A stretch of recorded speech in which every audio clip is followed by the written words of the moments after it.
Seigneur notre Dieu, nous te bénissons, nous te glorifions, nous te rendons toute la grâce, car tu es notre Père, tu es notre Dieu, tu es notre Sauveur et tu es notre conseiller.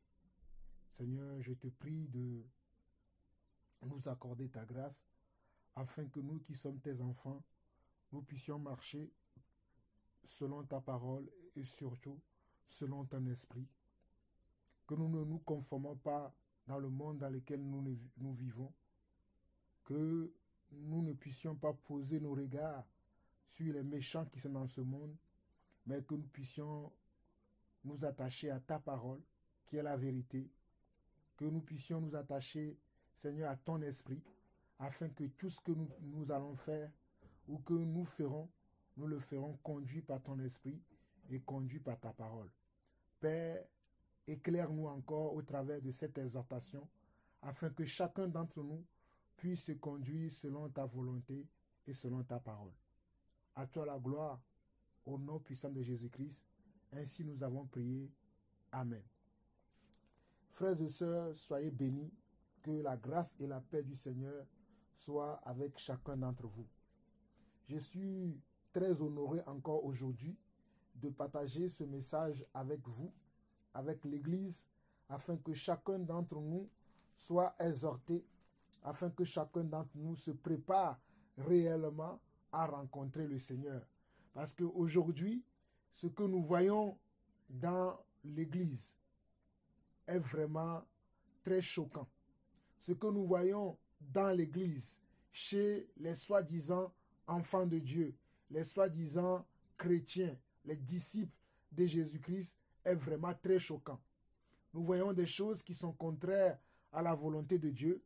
Nous voyons les gens mentir, vivre dans le mensonge, vivre dans l'hypocrisie et continuer à croire que c'est l'esprit qui les conduit.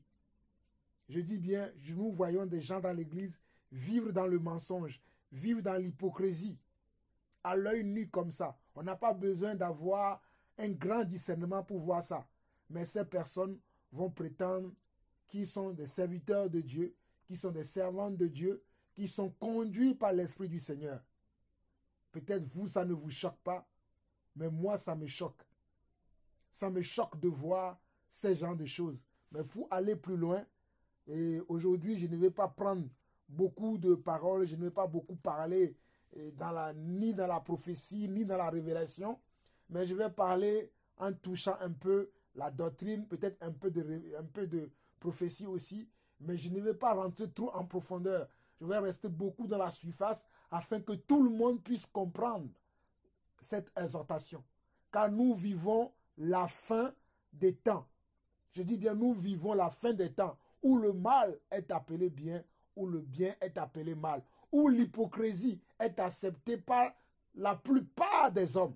Je dis bien l'hypocrisie, le mensonge, l'orgueil est accepté dans l'église aujourd'hui. Et lorsque Dieu va faire grâce à un frère, à une sœur, qui va essayer de reprendre peut-être un autre frère ou une autre sœur, on va te dire, tu n'as pas d'amour, que l'amour ne juge pas, l'amour ne corrige pas. Alors que nous voyons très bien que Jésus lui-même, qui est notre modèle parfait, a repris les pharisiens. Si vous lisez bien Matthieu 23, vous allez voir que Jésus n'a pas été tendre envers les pharisiens. Il a été comment? Très rigoureux. Il a été comment? Sans aucun état d'âme. Il a été très rigoureux lorsqu'il reprenait les pharisiens. Aujourd'hui, tu ne peux plus reprendre ton frère, tu ne peux plus reprendre ta sœur, tu ne peux plus parler à un ministre de Dieu qui se trompe dans la façon de servir Dieu. Il va te demander, est-ce que c'est toi qui m'as appelé? Il va te demander, je n'ai pas de compte à te rendre parce que c'est le Seigneur qui m'a appelé. Je n'ai de compte à rendre à aucun homme. Alors que nous voyons dans les Écritures que les apôtres, lorsqu'ils allaient en mission, lorsqu'ils allaient travailler pour le Seigneur, ils revenaient dans l'église vers les autres anciens et ils rendaient des comptes aux autres anciens. Rien qu'à lire Actes chapitre 13, Actes chapitre 15, vous allez voir que les apôtres, lorsqu'ils étaient envoyés par l'église pour aller travailler pour Dieu, ils revenaient vers les anciens pour rendre compte. Mais aujourd'hui, les enfants de Dieu ne veulent pas rendre compte. Ils ne veulent même pas suivre des conseils. Va conseiller un enfant de Dieu. Tu seras pour lui aujourd'hui comment? Son ennemi. Mes frères, continuons en méditant cette parole. Je ne sais pas si vous considérez aujourd'hui que vous êtes dans le royaume de Dieu. Moi, je vais vous parler du royaume de Dieu aujourd'hui. Et prenons Matthieu chapitre 13. Nous allons lire du verset 45 au verset 52. Matthieu chapitre 13, du verset 45 au verset 52. Écoutons la parole de Dieu. Le royaume des cieux est encore semblable à un marchand qui cherche de belles perles. Regardez, le royaume des cieux est encore semblable à un marchand qui cherche de belles perles.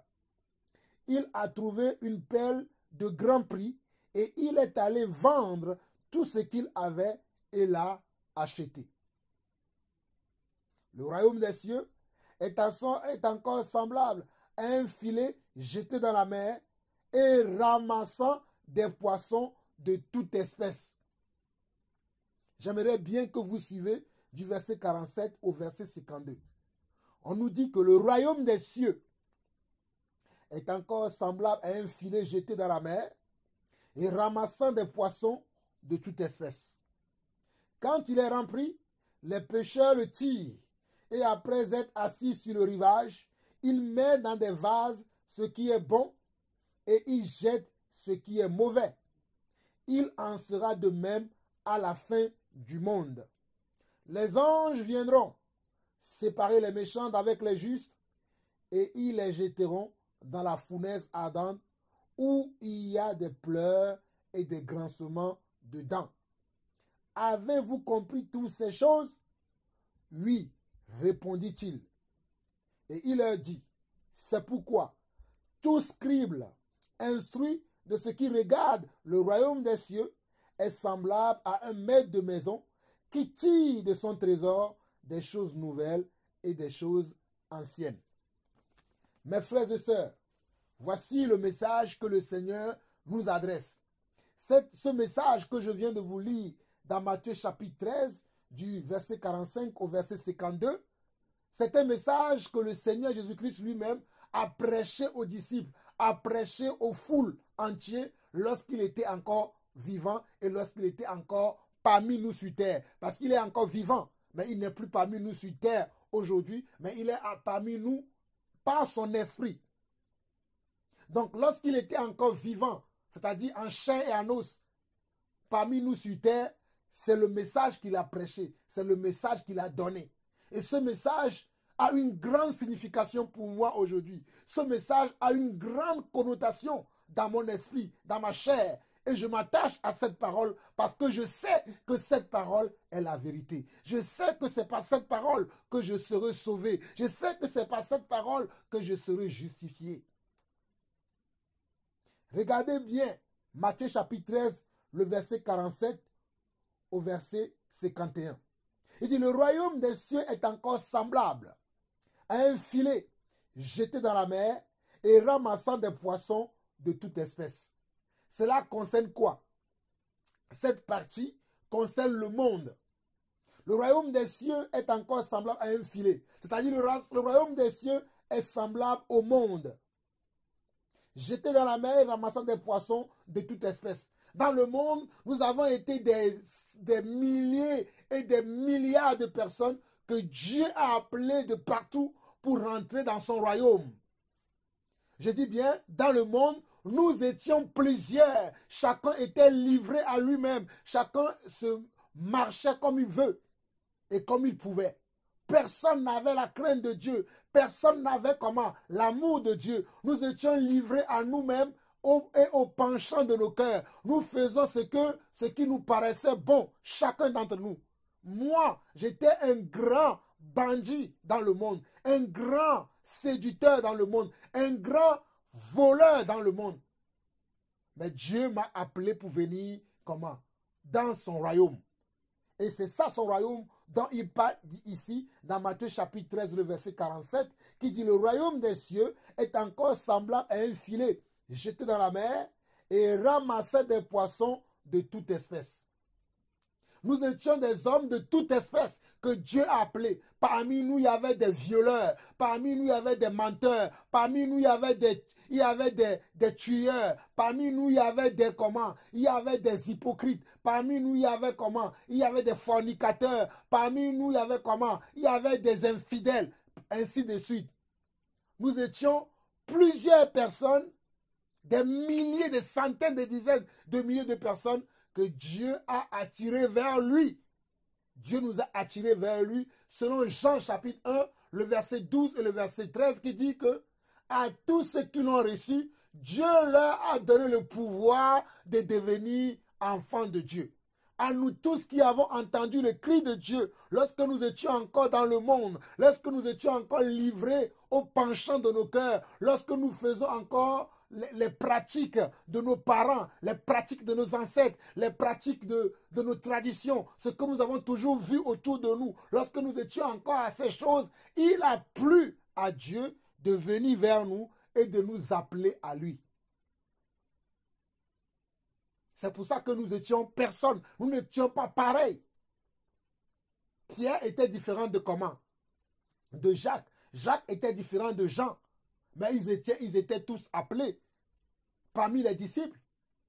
Donc nous aussi aujourd'hui, nous étions de différentes personnes dans le monde, livrées au penchant de nos cœurs. Je précise encore, livrées au penchant de nos cœurs, livrées au penchant de la chair. Tout ce que nous cherchons, c'est de satisfaire notre chair. Notre lutte de tous les jours, c'est de satisfaire notre chair, nos convoitises. C'est ainsi que nous étions tous dans le monde. La suite du passage de Matthieu 13, versets 47 à 52 dit ceci. Quand il est rempli, les pêcheurs le tirent et après être assis sur le rivage, ils mettent dans des vases ce qui est bon et ils jettent ce qui est mauvais. Il en sera de même à la fin du monde. Mes frères et sœurs, je ne peux pas vous mentir, je ne peux pas vous tromper. La fin du monde est proche. La fin de toutes choses est proche. C'est pour ça que Pierre, l'apôtre Paul, l'apôtre Pierre, un des disciples de Jésus-Christ, dans ses écrits, va dire que soyez sobres, car la fin de toutes choses est proche. Vaquez à la prière. Soyez saints.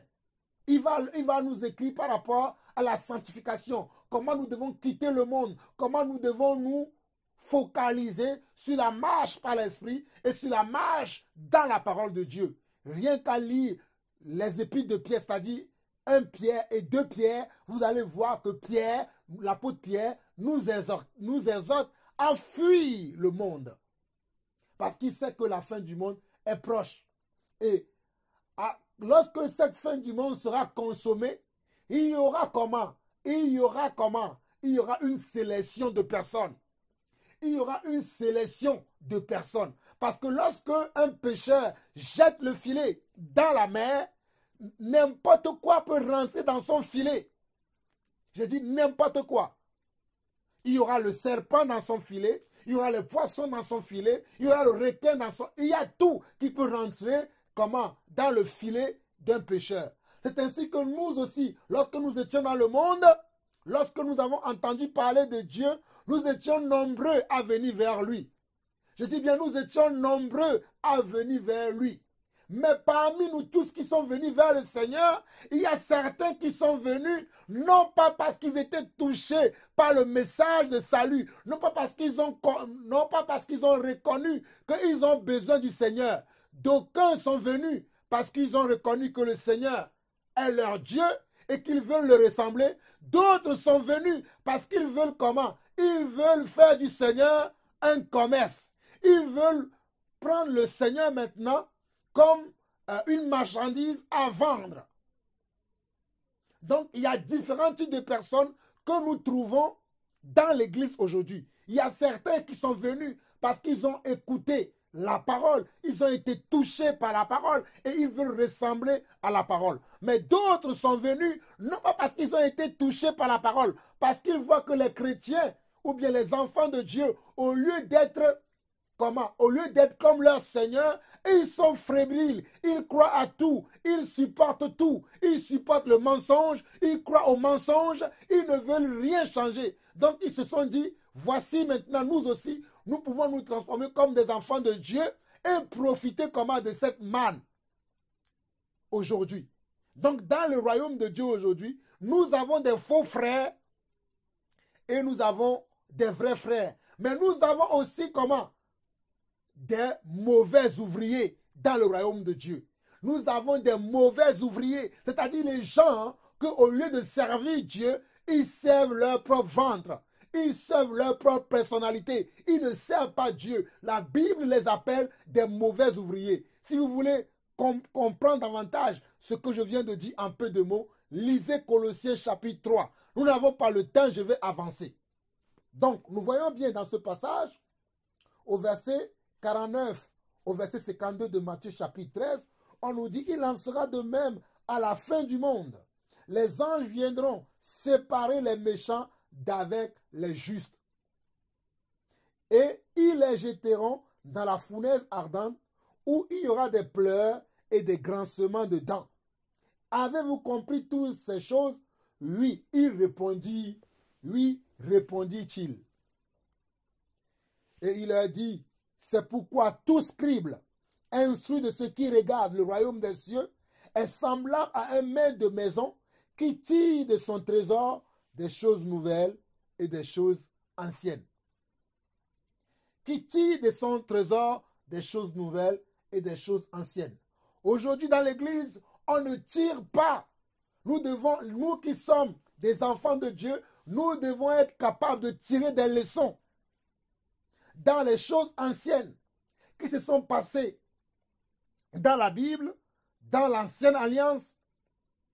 Cela devait nous aider à tirer des leçons pour savoir comment nous devons nous comporter, quelle attitude, quel comportement, comment nous devons servir le Seigneur aujourd'hui.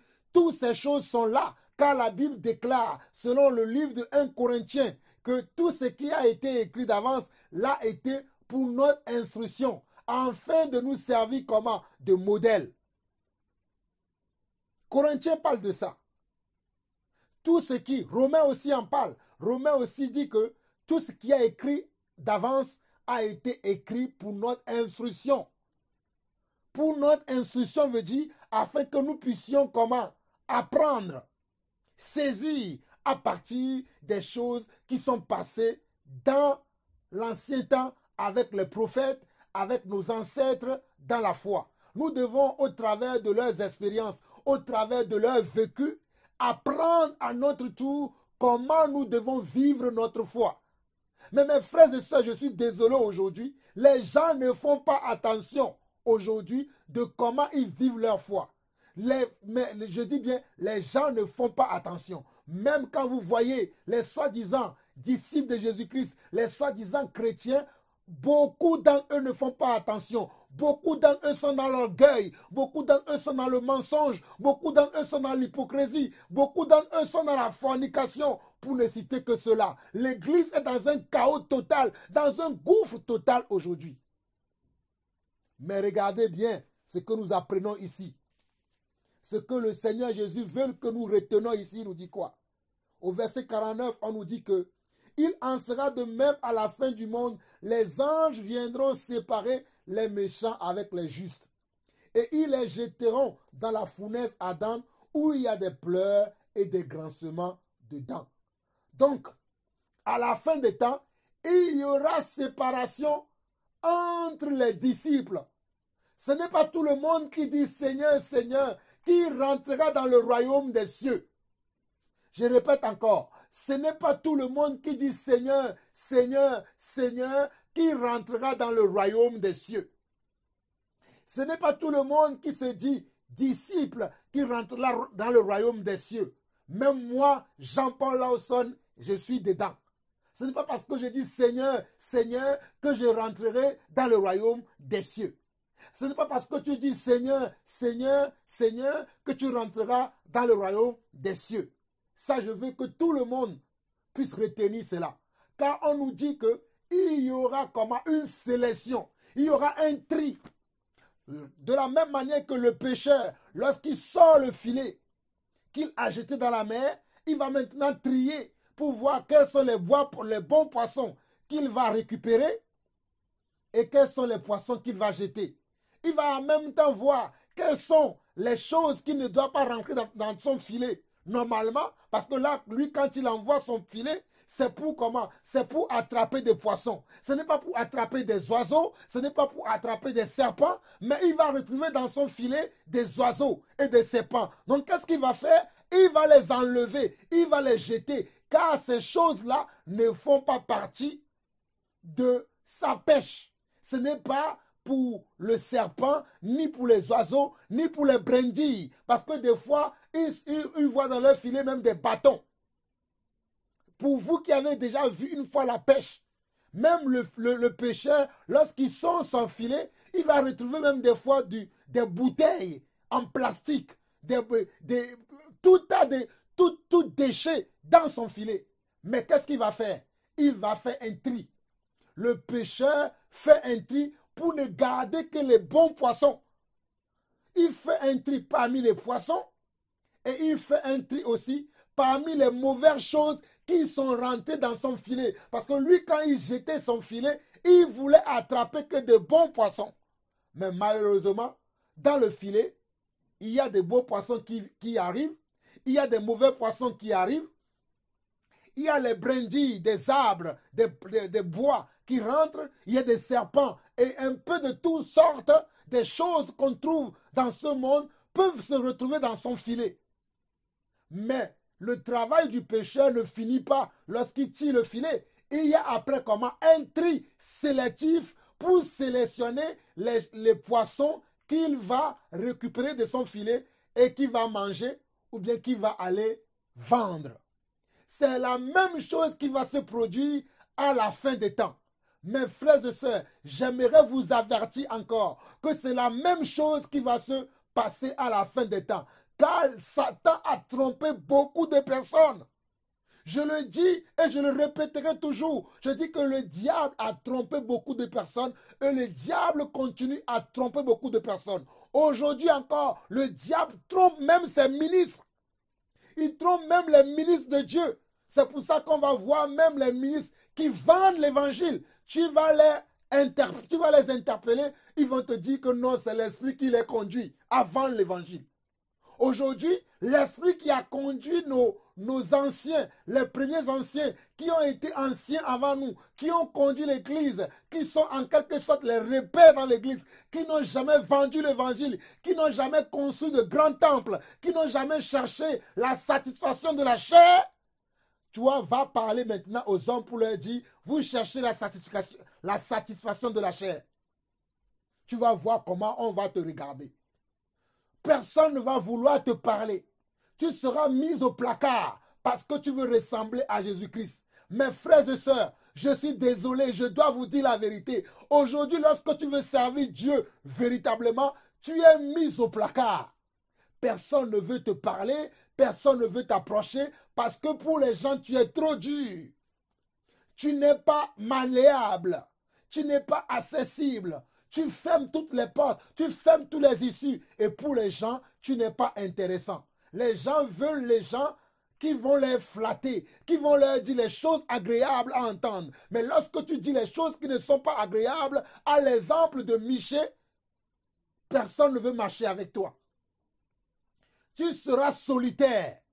Mes frères et sœurs, je peux vous témoigner que ça fait des années que je sers le Seigneur. Et je reçois souvent certains témoignages. J'écoute souvent certaines choses. Et moi-même, j'observe beaucoup.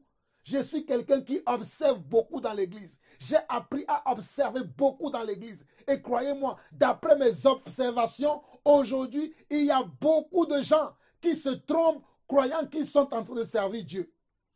Je dis beaucoup de gens, des milliers de personnes. Oh, j'ai vu des gens aujourd'hui. Aujourd'hui, là, lorsque je vous parle, je vois encore des gens qui sont en train de servir leur propre chair. Mais ils croient qu'ils sont en train de servir Dieu. Ils sont en train de servir un homme, mais ils croient qu'ils sont en train de servir Dieu.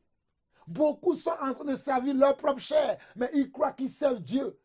Il y a quelques mois de cela, j'avais un frère que je n'ai pas vu depuis longtemps, que j'ai appelé au téléphone. Et lorsque j'ai appelé ce frère au téléphone et que nous étions en train d'échanger, le frère me disait, oh frère Lawson, oh vraiment que Dieu te bénisse. Nous avons vu comment tu sers le Seigneur. Nous le voyons encore car il y a beaucoup qui ont quitté le Seigneur. Il y a beaucoup qui ne sont plus dans le Seigneur. Il y a beaucoup qui ne prêchent plus l'évangile comme tu prêches. Mais toi, lorsque je reçois tes messages, lorsque je vois comment tu prêches, je dis voilà, il y a encore quelqu'un qui tient.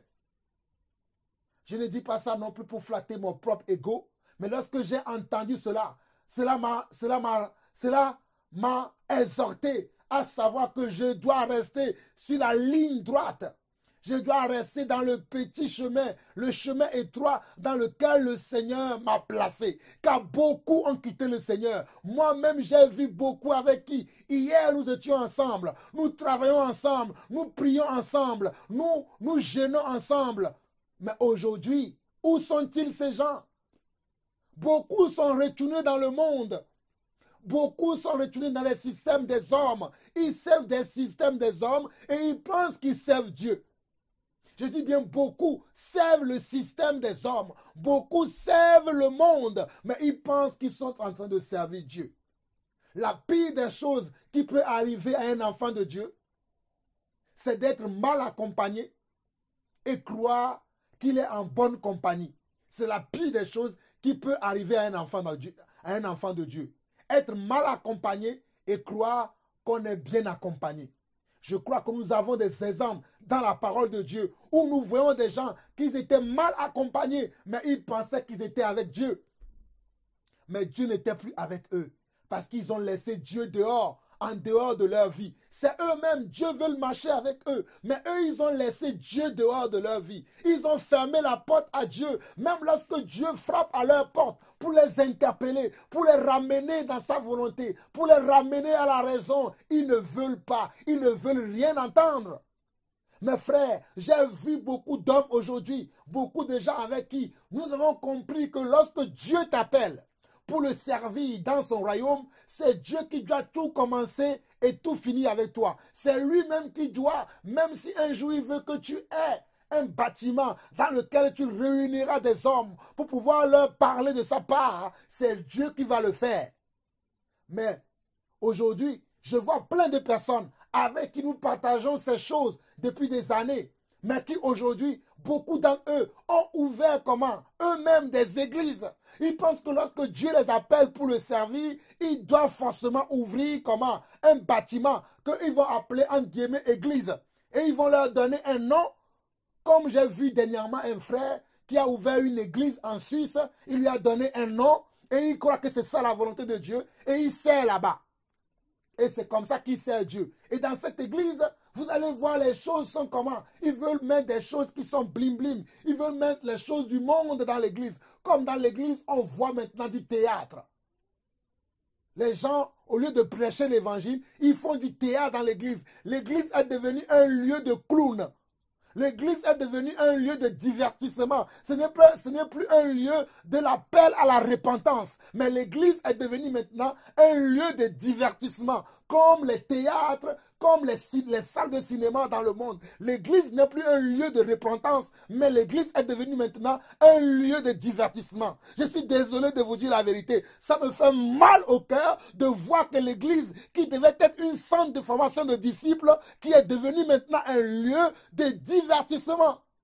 À longueur de journée, les gens se divertissent. Dans ces endroits, des fois, il y a 2 cultes, il y a 3 cultes. Ils ont un culte le matin, un culte l'après-midi, un culte le soir. Et dans tous ces cultes, il n'y a que le divertissement. Une des choses qui me fait encore très mal, ce sont les prophètes. Oh, waouh, les prophètes. Quel message donnent les prophètes dans ces endroits? Les prophètes, au lieu de donner des messages qui vont appeler le peuple, qui vont amener le peuple à craindre Dieu, qui vont amener le peuple à marcher dans la droiture, dans la justice, dans la fidélité, ils vont prêcher que des messages charnels, des messages dans lesquels on te dit, on te voit grand, on te voit bâtir des choses. Et lorsque les gens sortent de ces choses, ils vont dans le monde. Comme un frère me disait hier qu'il y avait une église, lorsqu'ils allaient dans ces églises-là, Un frère qui est converti, qui sert le Seigneur maintenant dans la vérité, me disait qu'il y avait une église dans laquelle il allait avant que le Seigneur ne le touche vraiment, que lorsqu'il allait dans cette église, lorsqu'il sortait de cette église, tout ce qu'il voulait faire, c'est d'entreprendre des choses. C'est d'entreprendre des projets dans lesquels il va investir de l'argent pour gagner de l'argent, pour se sentir un homme un peu plus aisé, un peu plus populaire, parce que le message qui est prêché dans cette église, c'est pour nourrir la chair, c'est pour nourrir nos envies, afin de nous entraîner à aller vers ces choses. Et beaucoup d'églises aujourd'hui, les messages qui sont donnés, et surtout beaucoup de ces prophètes. Oh, j'ai mal, mes frères. Je ne peux pas vivre sur terre et admettre qu'aujourd'hui, les prophètes de l'Ancien Testament, les prophètes du Nouveau Testament appelaient le peuple de Dieu à la repentance, appelaient le peuple de Dieu à craindre Dieu, appelaient le peuple de Dieu à obéir à Dieu. Mais ce n'est pas ce que nous voyons aujourd'hui.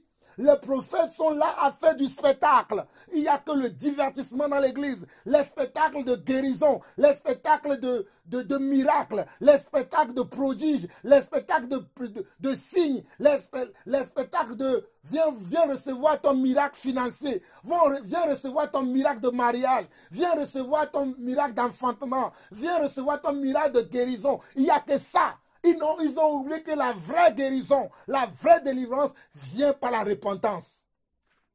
Lorsque vous cherchez la délivrance, repentez-vous simplement de vos péchés. Repentez-vous simplement de vos adultères, de vos mensonges, de vos hypocrisies.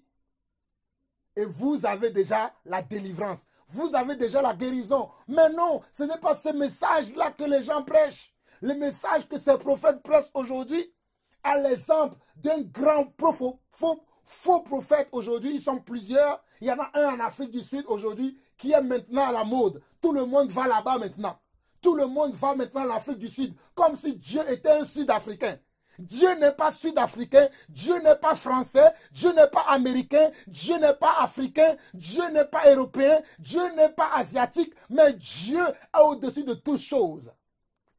Mais les gens pensent aujourd'hui que Dieu est nigérien. S'ils ne vont pas au Nigeria, ils vont en Afrique du Sud. S'ils ne vont pas en Afrique du Sud, ils vont aux États-Unis, ils vont au Canada. Mes frères et sœurs, Dieu n'est pas canadien. Alléluia. Dieu n'est pas canadien. Je le répète encore. Dieu est le Seigneur des cieux et de la terre. Oh, c'est un Dieu redoutable. Il est un grand Dieu. Il n'a rien à faire dans les nationalités.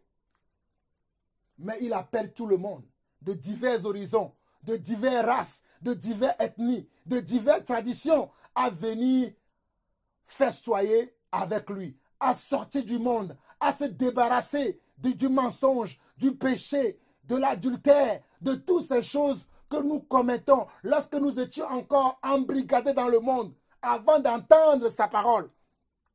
Avant d'être touchés par lui, nous étions tous dans ces choses. Mais lorsque Dieu nous interpelle et qu'il nous amène dans son royaume, c'est pour nous laver complètement de nos péchés. C'est pour nous laver complètement du monde. C'est pour nous enlever. C'est pour enlever de notre vie tout ce qu'il y a du monde qui est encore en nous. C'est pour ça que Dieu nous appelle. Mais malheureusement, je suis étonné de voir aujourd'hui que les pasteurs d'aujourd'hui, les prophètes d'aujourd'hui, les évangélistes d'aujourd'hui, les docteurs d'aujourd'hui, les apôtres d'aujourd'hui, tous les messages qu'ils ont envie de prêcher, ce n'est que des messages de la chair. Ce n'est que les messages qui nourrissent la chair, qui fait que la chair, est révoltée, qui fait que la chair veut chercher les choses de cette terre, les choses de ce monde. Et tout ce que la chair veut, c'est remplir son ventre, c'est remplir son orgueil, c'est remplir ses essais.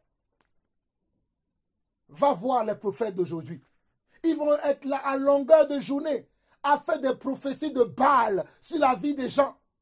Oui, j'étais vu, tu es né le 8 mai 1942. C'est ça une prophétie?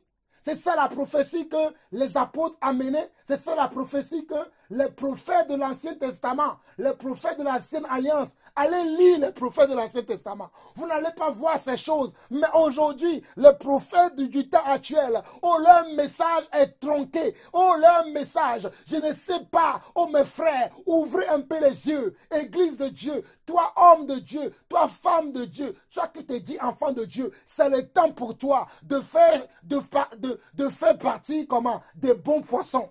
Ne sois pas, mon frère, ma soeur, je t'interpelle par ce message. Ne te laisse pas entraîner par le vent qui sévit actuellement dans le monde. Ne te laisse pas entraîner par l'esprit de rébellion, l'esprit de contradiction, l'esprit d'hérésie qui sévit maintenant dans le monde, qui fait que beaucoup n'aiment plus écouter la vérité. Quand ils écoutent la vérité, ils ont mal à l'oreille, ils ont mal dans leur cœur, ils vont même vouloir te tuer. Mon frère, ma soeur, je t'en supplie, ne te laisse pas gagner par le mal. Oh, résiste. Si tu as résisté hier, si tu as résisté avant-hier, je prie pour toi maintenant même, afin que tu aies encore la capacité pour résister jusqu'au sang, au péché, pour résister jusqu'au champ contre la compromission qui est rentrée dans l'église, qui est rentrée dans le monde aujourd'hui. C'est terrible, mes frères et sœurs. Pour continuer, nous allons lire Osée 13, Osée, chapitre 13, Osée, chapitre 13, nous allons lire le verset chapitre 4. Mes frères et sœurs, c'est terrible. Ah, l'église. Ah, le royaume de Dieu. Vous voulez connaître le royaume de Dieu? Vous êtes au bon endroit. Vous êtes avec le frère Jean-Paul Lawson. Osée chapitre 13, le verset 4 dit ceci. Et moi, je suis l'Éternel ton Dieu. Dès le pays d'Égypte, tu ne connais d'autre Dieu que moi, et il n'y a de sauveur que moi. L'Égypte représente le monde. Nous étions tous en Égypte, nous les païens, nous les non-convertis, qui ont été convertis après avoir entendu l'appel de Dieu. Nous étions tous en Égypte. C'est-à-dire le monde, c'est-à-dire dans le péché. Mais nous avons entendu la voix de Dieu et nous sommes venus vers lui. Nous sommes venus vers lui afin que Dieu nous restaure. C'est pour ça que Dieu nous dit ici, dans Osée chapitre 13, le verset 4. Et moi, je suis l'Éternel ton Dieu, dès le pays de l'Égypte.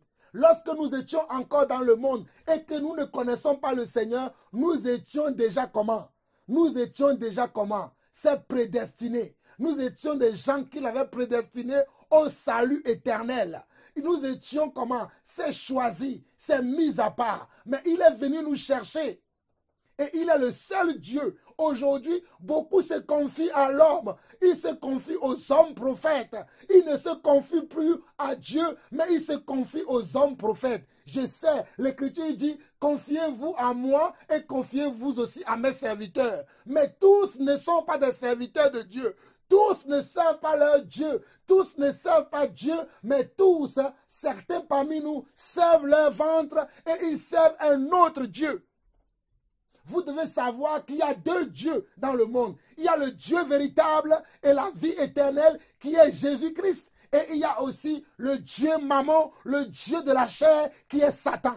Le Dieu de la chair, le Dieu Mammon, le Dieu de l'orgueil, le Dieu de l'hypocrisie, le Dieu du mensonge. Il est le premier qui a menti dans le jardin d'Éden. C'est comment il s'appelle, le serpent ancien, le dragon, son nom c'est Satan.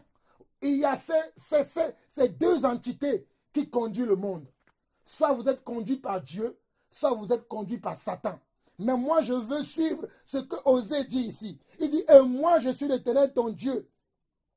Tu ne connais d'autre Dieu que moi, et il n'y a de sauveur que moi. Il n'y a pas le salut chez Satan. Il n'y a pas la paix chez Satan. Il n'y a pas la joie chez Satan. Je vous assure, mes frères et sœurs, le diable vous trompe. Le diable n'a pas la solution à vos problèmes. Même les solutions que Satan vous propose, ce ne sont que des solutions temporaires. Même la vie que Satan veut vous donner, ce n'est qu'une vie temporaire. Même la gloire que Satan te donne, ce n'est qu'une gloire temporaire. Même la popularité que Satan te donne, ce n'est qu'une popularité temporaire, mon frère. Mon frère, ne cherche pas une gloire temporaire.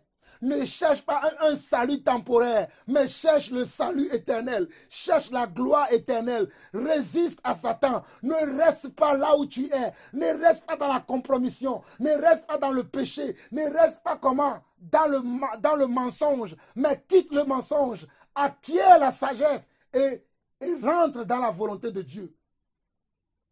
Je te le promets, mon frère. Je te le dis encore, je le répète. Satan n'a rien de bon à te donner. Satan n'a rien de sérieux à te donner. Satan n'a rien de concret à te donner. Même si tu vas me dire, mon frère, tu parles, mais aujourd'hui, j'ai tout ce qu'il me faut. J'ai toute la gloire qu'il me faut. J'ai tout ce que j'ai besoin. Oui. Mais tu seras séparé de Dieu à la fin. Il y a une séparation qui va se faire à la fin. Et je ne veux pas te voir parmi les gens qu'on va enlever. Je ne veux pas te voir parmi les gens qu'on va mettre dans la fournaise ardente. Là où il y a des pleurs et des grincements dedans. C'est pour ça que Dieu m'envoie te prévenir encore. Toi qui te laisses aller, toi qui te laisses influencer par les mauvaises personnes, car les mauvaises compagnies corrompent les bonnes mœurs. Toi qui te laisses influencer par les personnes qui n'ont pas de bon mobile, qui n'ont pas un bon cœur, qui ne se soumettent pas à la volonté de Dieu. Toi qui te laisses entraîner par ces personnes, ce message est pour toi. Ressaisis-toi, reviens dans la volonté de Dieu, reviens dans la maison de Dieu, reviens dans la joie de Dieu, reviens dans le sens de Dieu. Ne te laisse pas entraîner par les mauvaises personnes. Ne te laisse pas influencer. Garde ta foi, garde ton cœur, garde ta discipline. Sois quelqu'un de discipliné. Accepte à mourir. Accepte même la solitude. Il y a certains parmi nous, nous avons besoin d'être seuls pour reconnaître la volonté de Dieu. Nous avons besoin d'être seuls, même si tous nous abandonnent. Je connais beaucoup des hommes de Dieu qui ont été abandonnés par des hommes. Paul a écrit un jour, Démas m'a abandonné pour l'amour du présent siècle. Crescent est parti pour Thessalonique. Un tel est parti, un tel est parti. Je suis resté seul. Il n'y a que Dieu qui m'a soutenu. Mon frère, ce n'est pas parce que tu es seul que Dieu n'est pas avec toi. C'est parce que tu es seul. Cela prouve réellement que Dieu est avec toi. Ne cherche pas la compagnie des hommes. Ne cherche pas des amis. Nous ne sommes pas là pour chercher des amis, mais nous sommes là pour chercher des frères dans le Seigneur, des frères avec qui nous partageons la même doctrine, les frères avec qui nous partageons le message du salut que le Seigneur a prêché depuis les temps anciens, que les apôtres, les prophètes ont prêché. C'est ça le message que nous devons chercher. Nous ne pouvons pas chercher les messages qui font bien à la chair, mais qui font mal à l'esprit. Beaucoup d'entre vous, vous cherchez les messages qui font bien à la chair, qui donnent du tonus à la chair. C'est pour ça que lorsqu'on vous parle du mariage, lorsqu'on vous parle d'enfantement, lorsqu'on vous parle des bénédictions, vous dites oui, amen, amen et amen et amen. Mais lorsqu'on vous parle de repentance, vous dites encore, il est là encore. Lui, on dirait qu'il a le ministère de Michée. Oui, moi j'ai le ministère de Michée. Je ne prophétise jamais rien de bon. Si vous attendez que Jean-Paul Lawson un jour va vous prêcher un bon message, vous vous trompez. Je vous prêcherai toujours la repentance à l'exemple de Jean-Baptiste. Comme j'ai l'habitude de vous dire, je suis la voix qui crie dans le désert pour aplanir le sentier de notre Seigneur, pour aplanir le sentier de notre roi, pour aplanir le sentier de notre Dieu. Répands-toi, toi qui t'es compromis, toi qui suis le monde, toi qui suis les infidèles, toi qui suis les hypocrites, repens-toi, repentons-nous, repentons-nous, repentons-nous. L'heure de la repentance et de la vérité a sonné. Repentons-nous, Église, repentons-nous. Osée chapitre 12. Osée chapitre 12, nous allons lire le verset 1. Regardez Osée chapitre 12, nous allons lire le verset 1.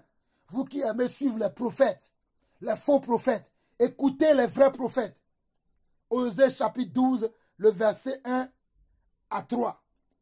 Ephraïm m'entoure de mensonges et la maison d'Israël de tromperies. Juda est encore sans frein vis-à-vis de Dieu, vis-à-vis du Saint fidèle. Ephraïm se répète devant et poursuit le vent d'Orient.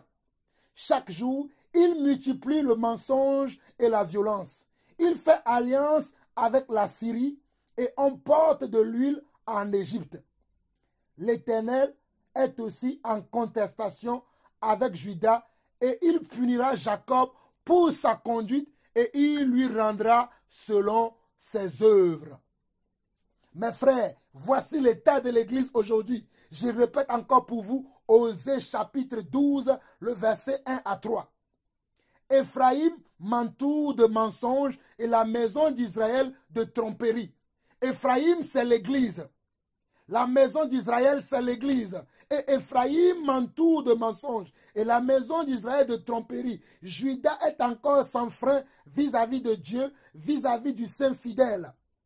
Éphraïm se répète devant et poursuit le vent d'Orient. Chaque jour, il multiplie le mensonge et la violence. Il fait alliance avec la Syrie et emporte de l'huile en Égypte. L'Éternel est aussi en contestation avec Juda et il punira Jacob pour sa conduite et il lui rendra selon ses œuvres. Jacob, c'est qui? Jacob, c'est l'Église. Éphraïm, c'est qui? Éphraïm, c'est l'Église. Maison d'Israël, c'est quoi? C'est l'Église aujourd'hui. Et c'est nous l'Église qui trompons Dieu. C'est nous l'Église qui vivons dans la tromperie. C'est nous l'Église qui vivons comment? Dans la violence. C'est nous l'Église qui faisons alliance avec le monde. C'est-à-dire que lorsqu'on regarde le monde et on regarde l'Église, il n'y a plus de différence. Le monde ressemble à l'Église et l'Église ressemble au monde. L'Église ne ressemble plus au royaume de Dieu. Alors que l'Église doit être différente du monde. Alors que l'Église doit être la vitrine dans laquelle le monde doit chercher ce qui est bien. Aujourd'hui, l'Église n'est pas comme ça. Et aujourd'hui, toi qui es enfant de Dieu, qui dois entraîner le monde à te suivre, c'est toi qui suis le monde. Waouh! Quel blasphème! Quelle ignominie dans l'Église aujourd'hui. Toi qui dois être une source d'inspiration pour le monde, c'est le monde qui a une source d'inspiration pour toi. Tu vends l'évangile, on te reprend, rien à savoir. Tu forniques, on te reprend, rien, tu ne veux rien entendre. Tu blasphèmes, on te dit non, arrête le blasphème, tu ne veux rien entendre. Tu vas chercher de l'aide, chez comment? Dans le monde, on te dit ce n'est pas comme ça. Non, tu ne veux rien entendre. Pour les sœurs qui veulent se marier, c'est encore un sujet dans mon cœur. Les sœurs qui veulent se marier. Ou même des fois certains frères, mais la majorité, c'est des sœurs. Tu dis à la sœur, lorsque tu deviens enfant de Dieu, tout ce que tu dois faire, c'est le Seigneur Dieu qui doit te conduire. Tu cherches même à te marier, attends, le Seigneur Dieu va te donner le mari. Prie simplement, cherche la volonté de Dieu, car Dieu a dit, cherchez premièrement mon royaume, ma justice, et toutes les autres choses vous seront données par-dessus. Concentre-toi d'abord à chercher Dieu. Concentre-toi d'abord à ressembler à Dieu. Lorsque tu ressembleras davantage, suffisamment à Dieu, Dieu amènera cet homme vers toi ou cette femme vers toi. Le frère va te dire j'ai entendu. La sœur va te dire j'ai entendu. Mais quelques mois plus tard, quelques années plus tard, tu vas retrouver le même frère, la même sœur, aller trouver quelqu'un dans le monde.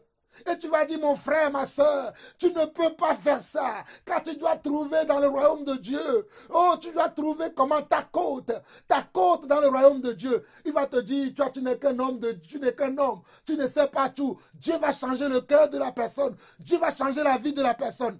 Et c'est ainsi qu'ils vont tomber dans l'irréparable, ils vont être ensemble. Et quelques années plus tard, tu vas voir le frère ou la sœur en train de souffrir dans son ménage. Et il va t'appeler frère, prie pour moi. Mon mari me fait ceci, mon mari me fait cela. Frère, prie pour moi. Ma femme me fait ceci, ma femme me traite de ceci. Prie pour moi, prie pour ceci. Alors que tu as prévenu le frère, tu as prévenu la sœur, tu as dit non, tu ne pourras pas le faire. Mais lui, il t'avait dit j'ai la foi. Dieu peut changer son cœur, Dieu peut changer sa vie. Tu ne sais pas tout. Toi, tu penses simplement, c'est Dieu qui me l'a montré. C'est le Saint-Esprit qui m'a conduit. Mais pourquoi tu me demandes la prière aujourd'hui? Si le Saint-Esprit t'a conduit, va voir le Saint-Esprit. Dis au Saint-Esprit, regarde l'homme que tu m'as donné. Regarde la femme que tu m'as montrée. C'est toi qui me l'as montré. Mais non, tu vas m'appeler pour que moi je prie avec toi. Mes frères, vous vous moquez de Dieu. On ne se moque pas de Dieu. Ce qu'un homme aura semé, il le récoltera. Si vous moissonnez la chair, vous récolterez la chair. Si vous moissonnez l'esprit, vous récolterez l'esprit. Mais je vous conseille, selon l'esprit de Dieu, que vous devez moissonner pour l'esprit. Moissonnons de l'esprit. Nous avons tant moissonné de la chair. Il est temps maintenant que nous moissonnons de l'esprit. Église, s'il vous plaît, moissonnons de l'esprit. Mon frère, ma soeur, toi qui entends ce message, s'il te plaît, moissonne maintenant de l'esprit. Arrête de moissonner de la chair. Tu as trop moissonné de la chair. Tu as trop traîné avec de la chair. Reviens maintenant dans l'esprit et moissonne de l'esprit. Matthieu chapitre 15. Que le Seigneur vous bénisse. Merci pour votre patience, vous qui me suivez. Matthieu chapitre 15. Alléluia, que Dieu soit béni. Oh, je sens que cette parole va réveiller beaucoup de personnes. Je sens que cette parole va réveiller beaucoup de personnes comme moi-même il m'a réveillé. Matthieu chapitre 15, le verset 1 au verset 9 dit ceci. Alors les pharisiens et des scribes vint de Jérusalem auprès de Jésus et dit, pourquoi tes disciples transgressent-ils la tradition des anciens? Car ils ne se lavent pas les mains quand ils prennent leur repas. Il leur répondit, et vous, pourquoi transgressez-vous le commandement de Dieu au profit de votre tradition? Car Dieu a dit, au nom de ton père et ta mère, et celui qui maudira son père ou sa mère sera puni de mort. Mais vous vous dites, celui qui dira à son père ou sa mère, ce dont j'aurais pu t'assister est une offrande à Dieu, n'est pas tenu d'honorer son père ou sa mère. Vous annulez ainsi la parole de Dieu au profit de votre tradition. Hypocrite, Ésaïe a bien prophétisé sur vous quand il a dit, ce peuple m'honore des lèvres, mais son cœur est éloigné de moi.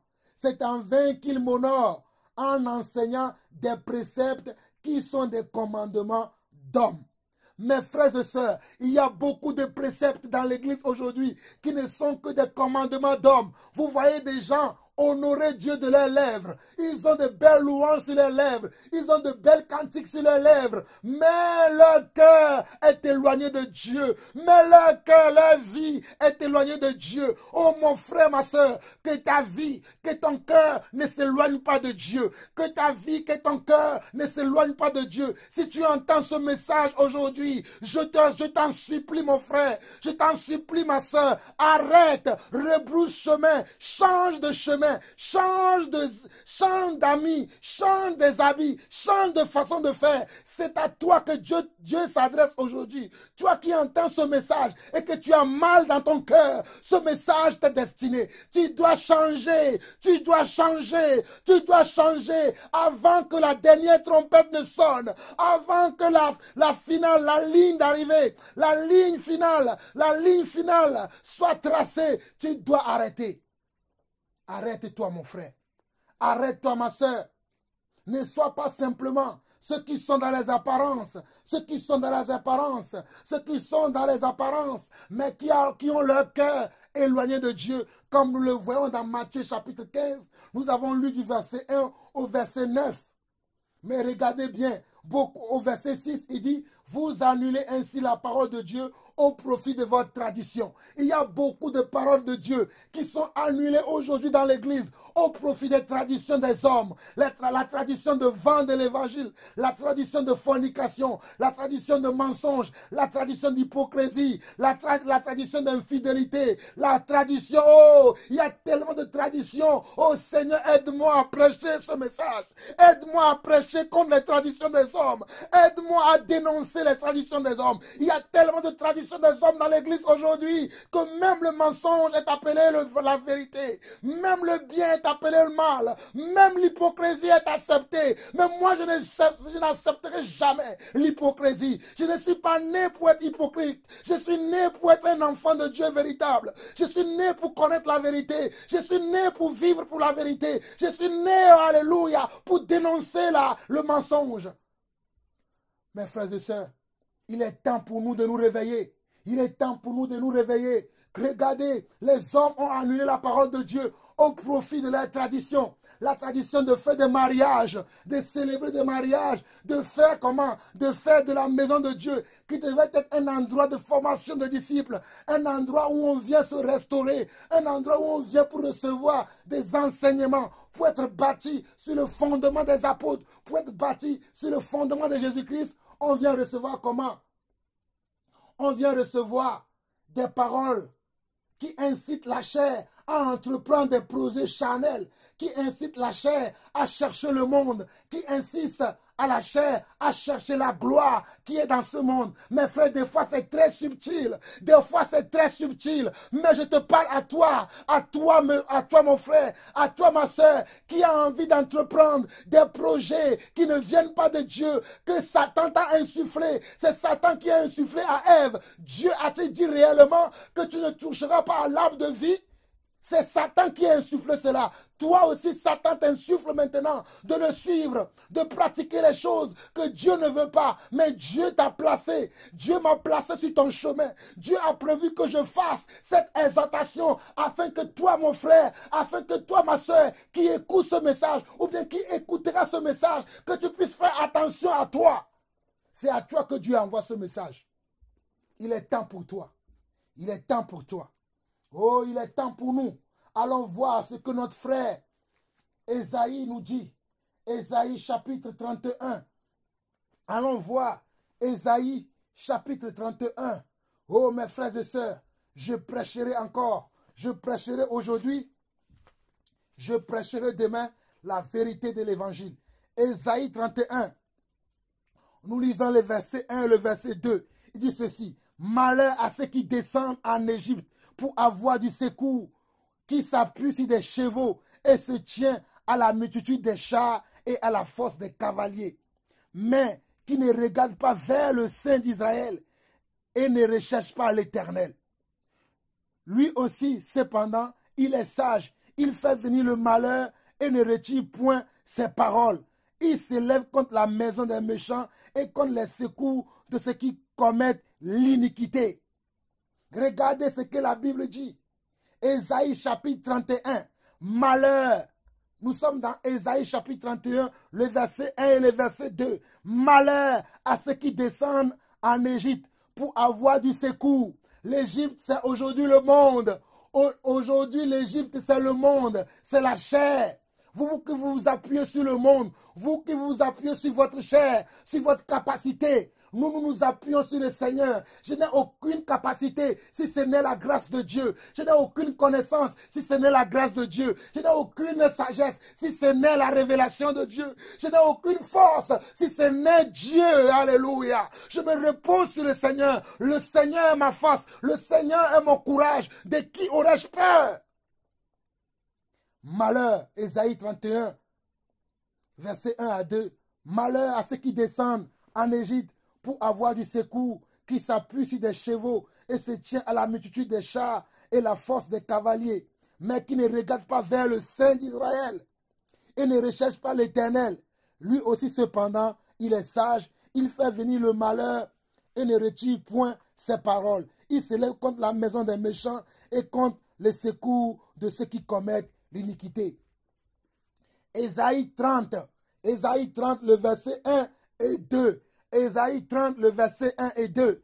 Malheur, dit l'Éternel, aux enfants rebelles. Malheur, dit l'Éternel, aux enfants rebelles. Malheur, dit l'Éternel, aux enfants rebelles. Malheur, dit l'Éternel, aux enfants rebelles. Malheur, dit l'Éternel, aux enfants rebelles. Malheur, dit l'Éternel, aux enfants rebelles, qui prennent des résolutions sans moi et qui font des alliances sans ma volonté pour cumuler péché sur péché, qui descendent en Égypte sans me consulter pour se réfugier sous la protection de Pharaon et chercher un abri sous l'ombre de l'Égypte. Mes frères, toi qui veux chercher refuge en Égypte, toi qui prends des résolutions sans le conseil de Dieu, toi qui fais des alliances sans le conseil de Dieu, toi qui veux te marier sans le conseil de Dieu, toi qui veux te fiancer sans le conseil de Dieu. Toi qui veux faire des affaires sans consulter Dieu. Toi qui veux bâtir une église sans que cela soit la volonté de Dieu. Toi qui veux être ministre de Dieu sans que cela soit la volonté de Dieu. Ce message est pour toi. Ésaïe chapitre 30. Malheur, malheur, dit l'Éternel aux enfants rebelles. Malheur, malheur, dit l'Éternel aux enfants rebelles qui prennent des résolutions sans moi et qui font des alliances sans ma volonté pour accumuler péché sur péché, qui descendent en Égypte sans me consulter pour se réfugier sous la protection de Pharaon et chercher un abri sous l'ombre de l'Égypte. Ce n'est plus Jean-Paul Lawson qui a dit, mais c'est le Seigneur qui dit, c'est le Seigneur qui parle. Ésaïe chapitre 33, le verset 15 et le verset 16. Ésaïe chapitre 33, le verset comment? Le verset 15 et le verset 16. Celui qui marche dans la justice et qui parle selon la droiture, qui méprise un gain acquis par extorsion, qui secoue les mains pour ne pas accepter un présent, qui ferme l'oreille pour ne pas entendre des propos sanguinaires et qui se bande les yeux pour ne pas voir le mal, celui-là habitera dans les lieux élevés. Des rochers fortifiés seront sa retraite. Du pain lui sera donné, de l'eau lui sera assurée. Je répète encore, pour vous qui avez des doutes, pour vous qui n'avez pas assez de foi, pour vous qui ne vous confiez pas dans le Seigneur, pour vous qui ne vous confiez pas aux serviteurs fidèles, pour vous qui ne vous confiez pas aux anciens fidèles, pour vous qui ne vous appuyez pas sur la parole de Dieu, car au commencement était la parole était avec Dieu et la parole était Dieu. Oh, la Bible dit que toute chose dans ce monde passera. Toute chose dans ce monde passera. Mais la parole de Dieu ne passe pas. Je vous dis, mes frères et sœurs, toute chose dans ce monde passera. Toute ta gloire, toute la gloire que tu as aujourd'hui passera. Toute la popularité que tu as aujourd'hui, toutes les acclamations que tu reçois de gauche à droite, toute la considération que les hommes te portent, passeront un jour, mais tu passeras devant le tribunal de Jésus-Christ. Qu'est-ce que tu vas dire à Jésus lorsque tu seras seul devant son tribunal? Lorsque tu seras seul devant son tribunal, il n'y a que tes œuvres qui vont t'accomplir. Il n'y a que tes œuvres qui vont t'accompagner. Il n'y a que les œuvres que tu as accomplies lorsque tu étais sur terre, lorsque tu étais encore sur terre, lorsque Dieu te donnait la capacité de choisir. Qu'as-tu choisi? Qu'as-tu choisi, mon frère? Qu'as-tu choisi, ma soeur? Moi, j'ai choisi Ésaïe 33, le verset 15 et le verset 16. J'ai choisi Ésaïe 33, le verset 15 et le verset 16. Celui qui marche dans la justice et qui parle selon la droiture, qui méprise un gain acquis par extorsion, qui secoue les mains pour ne pas accepter un présent, qui ferme l'oreille pour ne pas entendre des propos sanguinaires, et qui se bande les yeux pour ne pas voir le mal, celui-là habitera des lieux élevés. Des rochers fortifiés seront sa retraite. Du pain lui sera donné, de l'eau lui sera assurée. Voilà, mes frères et sœurs. Pour finir, mes frères, pour finir, nous allons voir 1 Jean, chapitre 2, et c'est là que je vais finir cette exhortation que Dieu m'a mis à cœur pour vous, l'Église, pour vous, les enfants de Dieu. 1 Jean, chapitre 2, le verset 15. 1 Jean, chapitre 2, le verset 15 à 16, qui dit ceci. N'aimez point le monde, ni les choses qui sont dans le monde. Si quelqu'un aime le monde, l'amour du Père n'est point en lui. Car tout ce qui est dans le monde, la convoitise de la chair, la convoitise des yeux et l'orgueil de la vie ne vient point du Père, mais vient du monde. Et le monde passe et sa convoitise aussi. Mais celui qui fait la volonté de Dieu demeure éternellement. Mais celui qui fait la volonté de Dieu demeure éternellement. Mes frères et sœurs, je vous en supplie, ce n'est pas parce que vous voyez des gens prospérer autour de vous, selon la chair, selon le monde, que vous devez emboîter leurs pas, que vous devez les imiter. Mais nous devons imiter la parole de Dieu. Nous devons imiter le Seigneur Jésus-Christ. Ce n'est pas parce que vous voyez des gens construire des temples, construire des grands bâtiments, construire des monuments, que nous devons aussi suivre leurs pas. Mais nous devons suivre le Seigneur Jésus-Christ. Nous devons marcher comme le Seigneur Jésus-Christ. Nous devons marcher comme ses disciples, les premiers chrétiens, les premiers disciples, ceux qui ont commencé l'œuvre avant nous. Nous devons être comme eux. Regardez bien ici, 1 Jean chapitre 2, le verset 15 et le verset 16 qui nous dit « N'aimez point le monde, ni les choses qui sont dans le monde. Si quelqu'un aime le monde, l'amour du Père n'est point en lui. Car tout ce qui est dans le monde, la convoitise de la chair, la convoitise des yeux et l'orgueil de la vie ne vient point du Père, mais vient du monde. Et le monde passe et sa convoitise aussi. Mais celui qui fait la volonté de Dieu demeure éternellement. Mais celui qui fait la volonté de Dieu demeure éternellement. Fais-tu la volonté de Dieu, mon frère? Fais-tu la volonté de Dieu, ma soeur? Si tu veux demeurer éternellement, si tu ne veux pas être séparé avec Dieu, si tu veux connaître la vie éternelle, il te faut te séparer du monde. Il te faut ne pas te comporter comme le monde. Il te faut reconnaître ce qui est de Dieu et ce qui est du monde. Il te faut reconnaître ce qui est de la volonté de Dieu et ce qui n'est pas de sa volonté. Matthieu chapitre 7, le verset comment? Le verset 21. Matthieu chapitre 7, le verset 21. Ceux qui me disent Seigneur, Seigneur, n'entreront pas tous dans le royaume des cieux, mais seulement celui qui a fait la volonté de mon Père qui est dans les cieux. Matthieu chapitre 7, le verset 21. Ceux qui me disent Seigneur, Seigneur, n'entreront pas tous dans le royaume des cieux, mais seulement celui qui a fait la volonté de mon Père qui est dans les cieux. Mes frères et sœurs, j'en ai presque fini, mais je suis comment le Seigneur me conduit. Un dernier passage, Apocalypse chapitre 20. Apocalypse chapitre 20, nous lisons du verset 21, nous lisons du verset 11 au verset 15, et cette fois-ci, je finis là, que celui qui a des oreilles pour entendre, entend ce que l'Esprit dit à son Église. Puis je vis un grand trône blanc, et celui qui était assis dessus. La terre et le ciel s'enfuient devant sa face, et il ne fut plus trouvé de place pour eux. Et je vis les morts, les grands et les petits, qui se tenaient devant le trône. Des livres furent ouverts, et un autre livre fut ouvert, celui qui est le livre de vie. Et les morts furent jugés selon leurs œuvres, d'après ce qui était écrit dans ces livres. La mer rendit les morts qui étaient en elle. La mort et le séjour des morts rendit les morts qui étaient en eux. Et chacun fut jugé selon ses œuvres.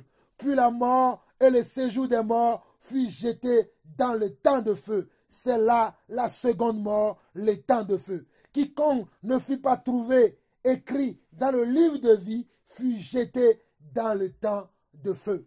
Mon frère, ma soeur, toi qui écoutes ma voix, toi qui écoutes ce message, cette exhortation, je crois que tu vas chercher maintenant, tu vas lutter jusqu'au sang pour que ton nom soit écrit dans le livre de vie. Ne te conforme pas dans le siècle présent. Ne t'identifie pas dans le siècle présent. Ne cherche pas à ressembler à ce monde dans lequel vous et moi, nous vivons, dans lequel toi et moi, nous vivons. Cherchons plutôt à ressembler à Dieu. Cherchons plutôt à ressembler au Seigneur Jésus-Christ. Ne meurs pas, ne meurs pas, ne meurs pas, mais je te souhaite la vie. Ne meurs pas, ne meurs pas. Je te souhaite la vie et la vie éternelle. Ne meurs pas, mon frère, ne meurs pas, ma soeur. Je te souhaite la vie et la vie éternelle. Je ne mourrai pas la seconde mort. Ma vie est cachée en Jésus. Je ne mourrai pas la seconde mort. Ma vie est cachée en Jésus. Mes frères, ma voix même est partie. j'ai envie de louer le Seigneur, mais ma voix est partie. Mais toi qui as entendu ce message, si Dieu te reprend, si Dieu te reproche, si Dieu te corrige, si Dieu te reprend, si Dieu te corrige, je t'en supplie mon frère, je t'en supplie ma soeur, arrête-toi là où tu te trouves. Si tu es dans une voiture, arrête-toi et commence à te repentir. Si tu es dans ton travail, arrête-toi 2 secondes, commence à te repentir. Si tu es dans une maison, commence-toi à te repentir. Si tu es dans une église, commence-toi à te repentir. Si tu, partout où tu te trouves, là où tu te trouves, si ce message t'interpelle, si ce message te parle, mon frère, ma soeur, arrête-toi, arrête-toi, arrête-toi, arrête-toi et répands-toi sincèrement. Répands-toi sincèrement et marche maintenant dans la volonté et dans la parole de Dieu, dans l'esprit. Vous avez écouté la voix de celui qui crie dans le désert, Jean-Paul Lawson.